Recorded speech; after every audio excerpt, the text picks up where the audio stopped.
Hey guys, it's Sean from Bang4BuckPC Gamer here. We're going to do something a little bit different today. I'm going to be in collaboration with Jacob from Easy PC. I'm going to talk a little bit about being a newcomer to PC gaming and why it's a lot better than console. So, I'm just going to hand it over to Jacob here. All right, guys. So my name is Jacob or Easy PC. I have a YouTube channel as well as a website which you can find in the descriptions of both of our videos. I just came across Sean's channel actually today, and I noticed that he's got some pretty good content, similar content to what I post on my channel. And we got in touch and just decided that we want to make a video for you guys who are interested in getting into gaming on a PC, but you're maybe a little bit sketched out or afraid of the task, and because it can be a lot to do all the research and build your first PC. But we definitely want to illustrate a lot of the pros and the benefits of building a PC and why we both believe that it's definitely superior to console gaming for a multitude of reasons. Yeah, definitely, and it certainly is a superior experience. Now, I think the most common misconception is that especially console gamers, they'll hear people talk about PC gaming, they'll think, it's going to cost thousands of dollars to get a good experience. That is completely untrue. Now, you can start small. That would be my advice. Start small with a budget of like £500 to £800 or dollars, wherever you are, and build from there. You can get a great experience as long as you know what you're buying and you have realistic expectations of the performance you're looking to get, then it shouldn't have any issues. I would definitely have to agree with you. I'm sure Sean has a $500 gaming PC built on his channel. Do you have a $500 gaming PC on your channel? Yeah, I've got a $500 or even a $600 to $650 build on my Yeah, I like to. YouTube channel. Yeah, definitely. I do as well. I've got a $500. I've got plenty of them. I also have one on my website, and both of our builds are for $500, and they can definitely achieve high settings, 1080p. Because with $500 nowadays, parts have become better and better, and they're also getting cheaper and cheaper. You're getting much more bang for your buck. You can definitely, let's say, with a $500 build with a Ryzen 3 CPU, like a GTX 1050 Ti, you can get 60 FPS easily on Battlefield 1 with high settings, 1080p. It's not that difficult. People think you have to spend $1,000 on a gaming PC, but it's not true at all. You can definitely get into PC gaming at a cheap price. I agree, Jacob. And just to expand on that point, getting into PC gaming at the mid to entry level is better than it's ever been. Because before, let's say about 5 or 6 years ago, the mid to entry level hardware wasn't really giving you much of an experience, wasn't really giving you too much performance. But now you can get an entry level card, and that's gonna pretty much get very, very close to a very high FPS at 1080p with medium settings. If you go a little bit further to the mid-range stuff, you can easily game at 1080p over 60 frames per second, no problem. So it's probably Exactly. the best time to get involved with PC gaming in terms of what the hardware level is. Yeah, definitely. And another thing to keep in mind, like when the Xbox One first launched, it was I think $500, right, for like the day one edition, whatever. Which is what we're saying you should definitely spend on a gaming PC as an entry level PC.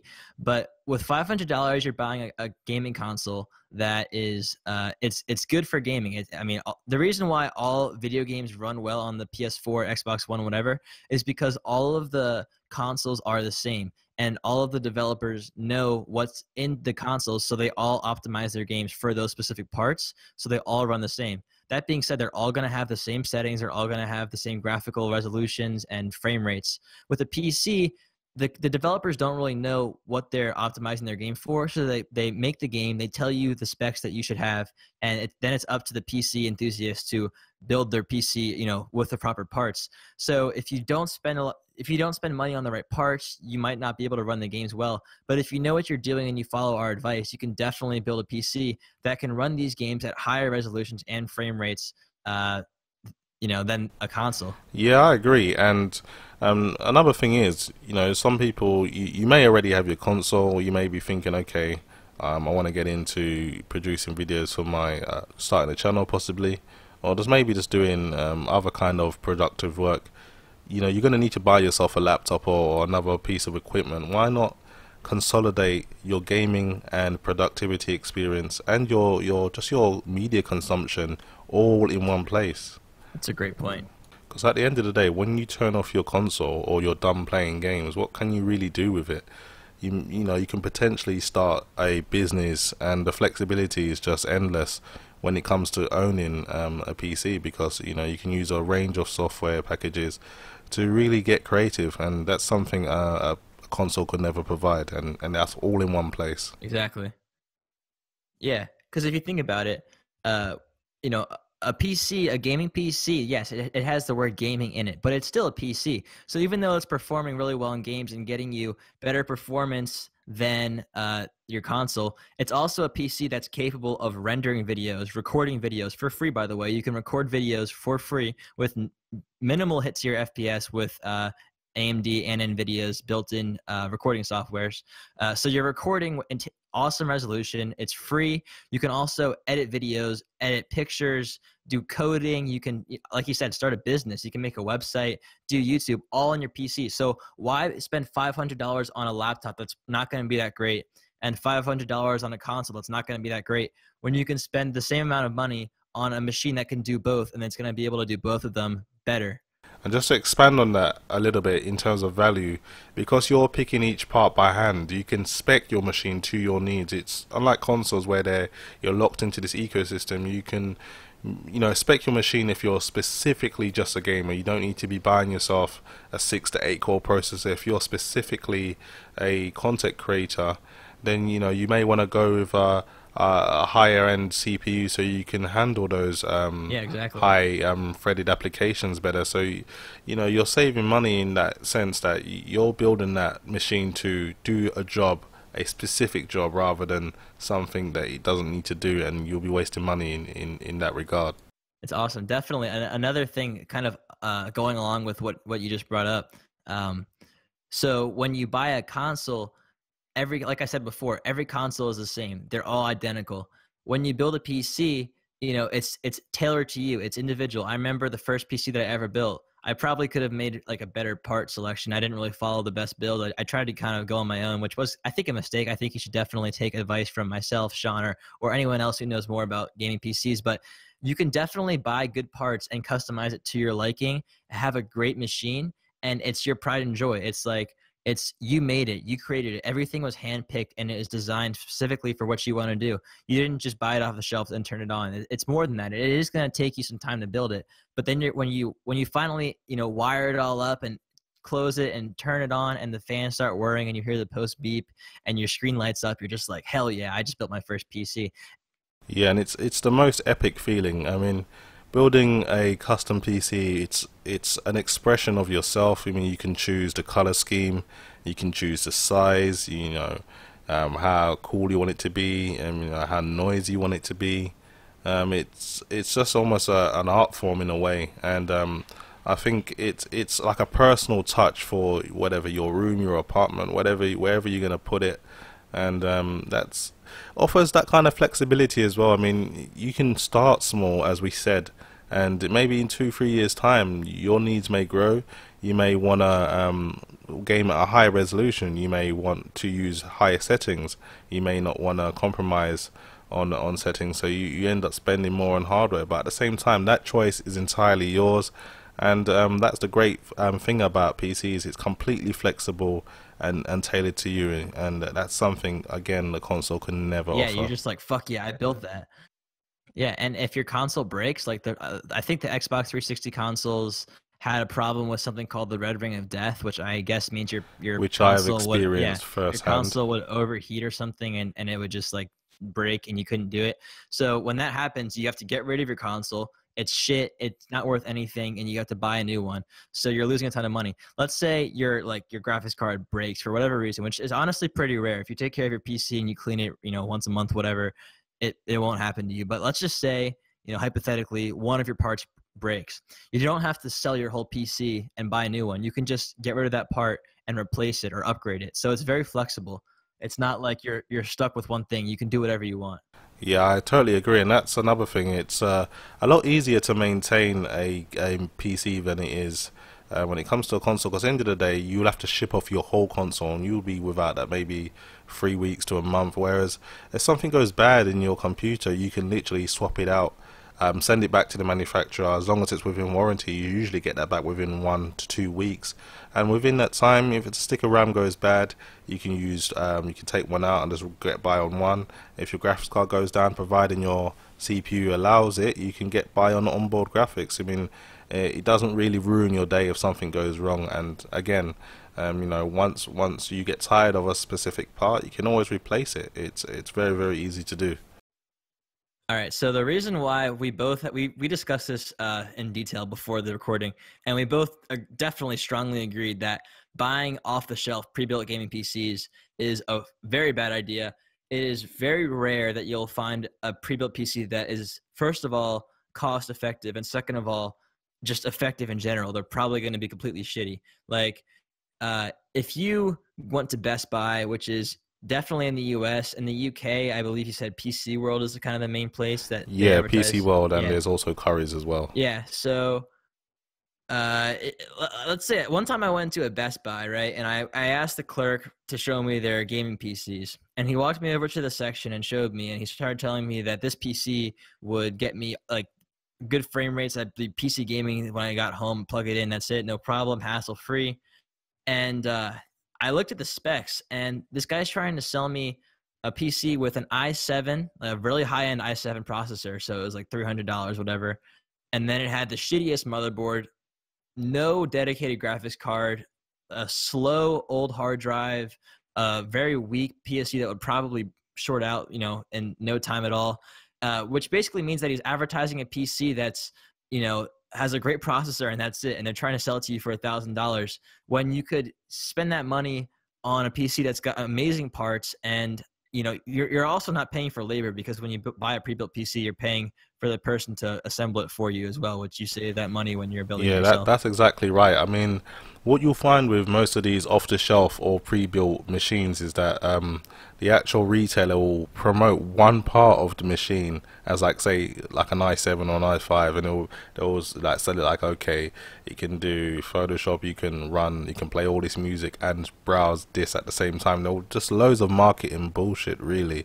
And you'll find that the motherboard's pretty much as bog standard as it's possible. They'll use the most cheapest generic RAM they can. They just cut all sorts of corners. You'll have no kind of great color scheme if you open up and look inside, and you'll have a terrible cooling solution. They have to make a profit, of course, but it's not going to give you, as the end user, the best value for money. So we'll always recommend just doing a bit of self study, become an educated consumer, and just try and be aware of what you're buying and if it's value for money. And you'll definitely be rewarded in the long run, especially when it comes to buying PC hardware. Yeah, like, unless you're the laziest goddamn guy in the world, it's not that hard to build a PC. I researched and built my first PC. Within a week of starting my research, I had my parts ordered. I mean, I had a budget already, but within a week of researching, I was able to order my parts and successfully build a PC. People think it's super expensive and hard, and it's cheaper to buy a console. But if you think about it, at the end of the day, like, let's say you have an Xbox One, right? You spend $300 on an Xbox One. Then you have to spend, what is it, $50 or $60 a year for Xbox Live. The newest games are all going to be $60 each. So you spend $300 on a game, or on the console, sorry, $60 on Xbox Live, whatever it is. You buy 2 games. That's probably already close to $100, if not more. With PC gaming, the main game hub, I'd say, is Steam. Origin is also used, but Steam is kind of like the main thing. Most PC games run through Steam, and Steam is free. You don't have to pay to sign up.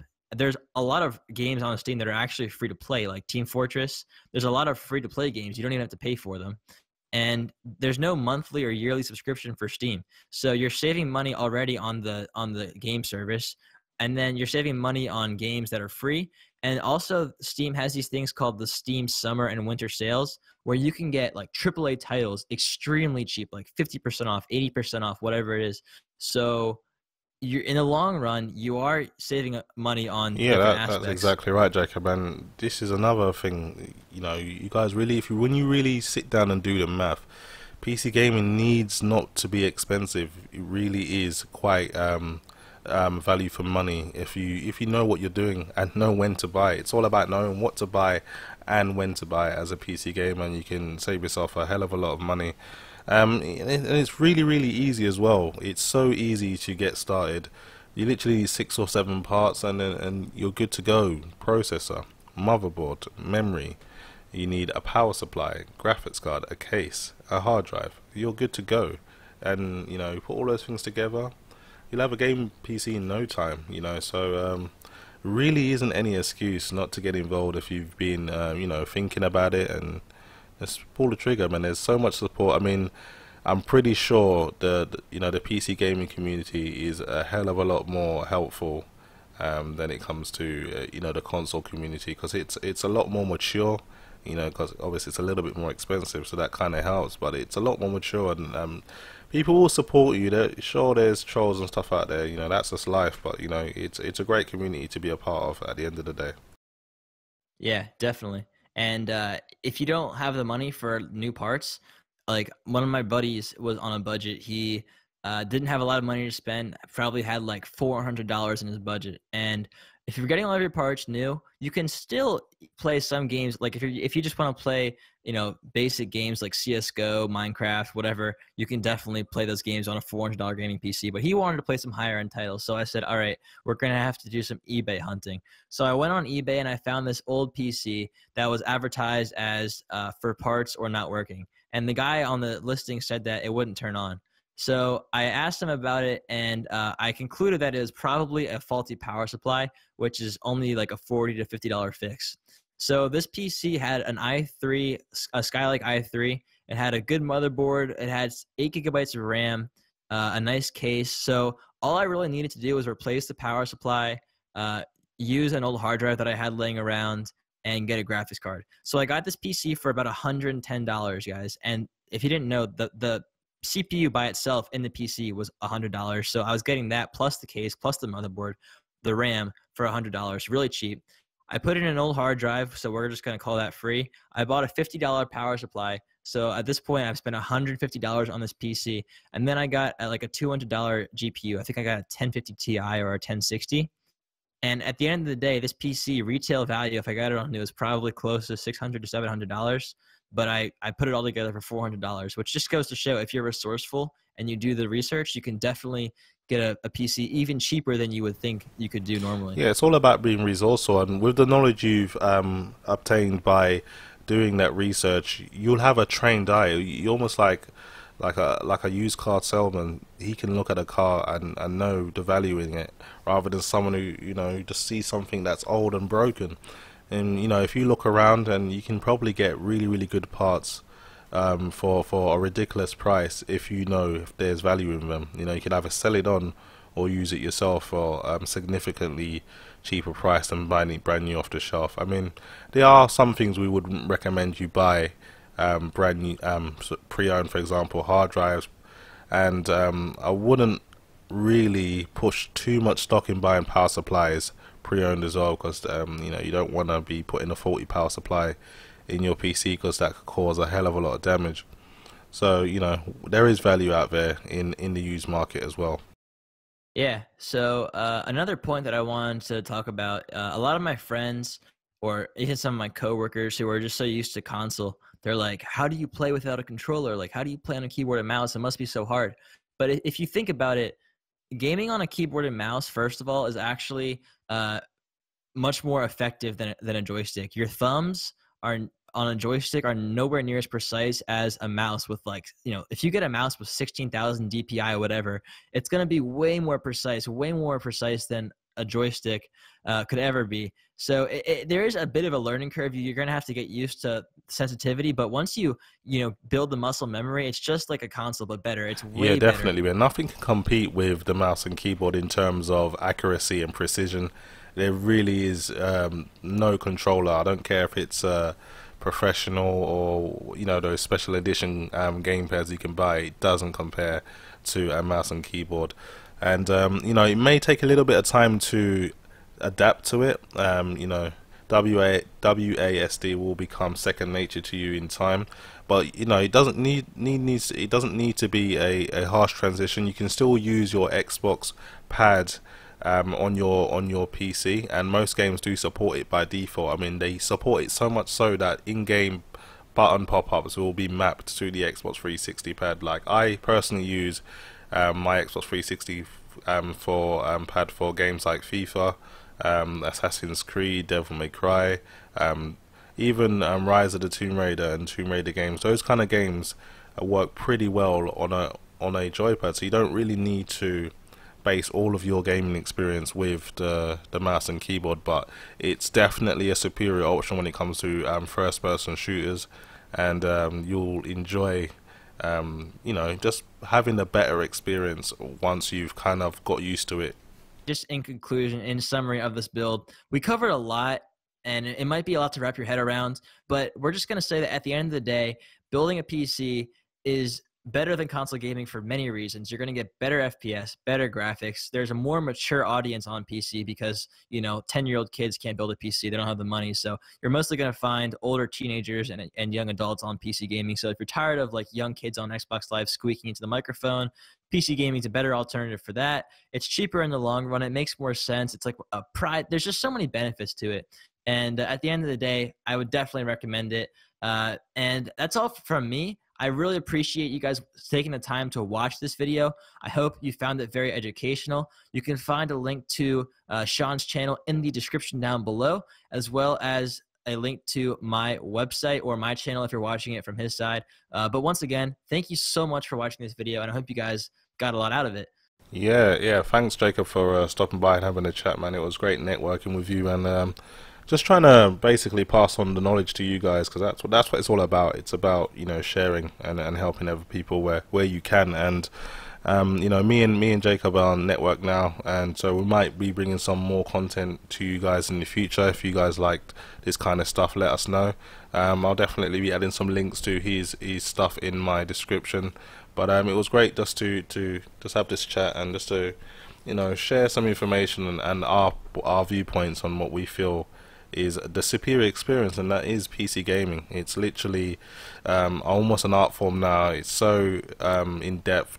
Literally every little part is down to you. The colors, the shapes, the sizes. You know, it's awesome, man. And it's something that you shouldn't really be missing out on if you're not aware of it and you love gaming. So thanks for watching, guys, and I'll see you in the next video.